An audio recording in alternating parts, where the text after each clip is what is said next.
Boss season 8కు సంబంధించి ఎప్పటికప్పుడు updates చూస్తూనే ఉన్నాం. ఇక సోషల్ మీడియాలో కూడా హౌస్లో కంటెస్టెంట్స్ మధ్య జరిగిన గొడవలు, వాళ్ళ మధ్య జరిగినటువంటి లవ్ ట్రాక్లు అన్నీ కూడా వైరల్ అవుతూనే ఉన్నాయి. ఈ క్రమంలోనే ఈ మధ్య బాగా ట్రోల్ అవుతున్న కంటెస్టెంట్ ఎవరైనా ఉన్నారంటే అది సోనియానే.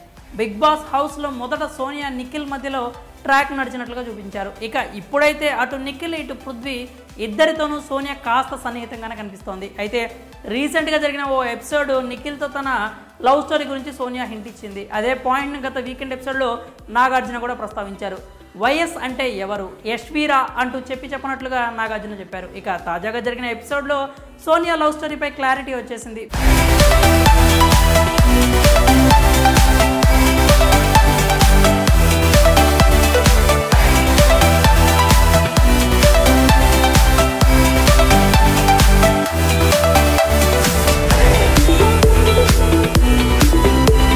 బుధవారం జరిగిన ఎపిసోడ్లో సోనియా ప్రేరణతో తన లవ్ స్టోరీని చెప్పుకొచ్చింది. ఈ సమయంలో యశ్వీర్తో ఉన్న తన లవ్ స్టోరీ గురించి కూడా సోనియా ప్రేరణతో క్లియర్ కట్గా చెప్పేసింది. సోనియా మాట్లాడుతూ తను ఎప్పుడూ ప్రపోజ్ చేయలేదని, కానీ 2.5 ఏళ్లుగా వాళ్ళిద్దరూ కలిసి వర్క్ చేస్తున్నారని తెలిపింది. ఆమె స్టార్ట్ చేసిన ఎన్జిఓకి వెబ్సైట్ డిజైనింగ్ యశ్వీర్ చేశాడని, అంతేకాక ఆయన కూడా ఓ స్పాన్సర్గా ఉన్నాడంటూ సోనియా తెలిపింది. అతడి రాకతో సోనియా లైఫ్లో చాలా చేంజెస్ అయితే వచ్చాయట. తన లక్ష్యాలకు ఇబ్బంది అవుతుందని, ఫ్యామిలీ నుంచి దూరంగా ఉండేదని, కానీ యశ్వీర్ వచ్చాకే అది మారిందంటూ చెప్పుకొచ్చింది. దీంతో ప్రేరణ మరి ఇందులో అంత కాన్ఫ్లిక్ట్ ఏముంది, పెళ్లి చేసుకోవచ్చు కదా అని చెప్పింది.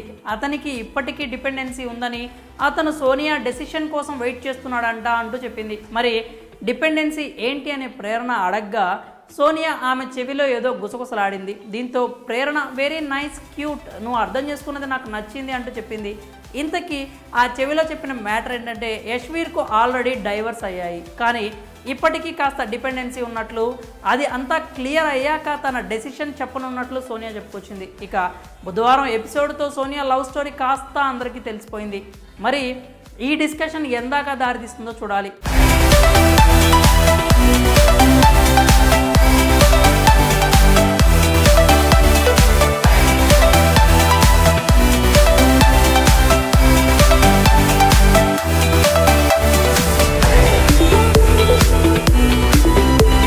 ఒకవేళ ఫ్యామిలీ వీక్ వరకు సోనియా బిగ్ బాస్ హౌస్లోనే ఉంటే కనుక యశ్వీర్ హౌస్లోకి ఎంట్రీ ఇచ్చే అవకాశం కూడా లేకపోలేదు.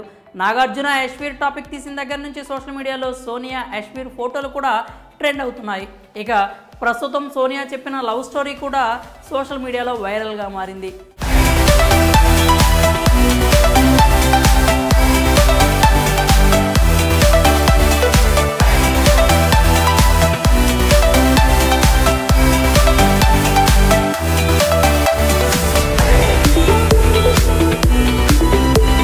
ఇదిలా ఉంటే మరోవైపు బిగ్ బాస్ హౌస్లోనూ సోనియాతో 1-2 ట్రాక్స్ నడుస్తున్నట్లుగా చూపిస్తున్నారు, కానీ ఏది క్లారిటీ లేదు. రోజులు గడిచే కొద్దీ హౌస్లో ఈ ట్రాక్స్ ఏ మలుపులు తిరుగుతాయో చూడాలి. అలాగే కంటెస్టెంట్స్ మధ్య ఇంకా ఎలాంటి గొడవలు జరుగుతాయో, ఈ వీక్ నామినేషన్స్లో ఎవరు ఎలిమినేట్ అవుతారో అనే విషయాన్ని కూడా మనం వెయిట్ చేసి అయితే చూడాల్సి ఉంటుంది. మరి సోనియా చెప్పిన లవ్ స్టోరీపై మీరేమనుకుంటున్నారో, మీ అభిప్రాయాలను కామెంట్స్ రూపంలో తెలియజేయండి.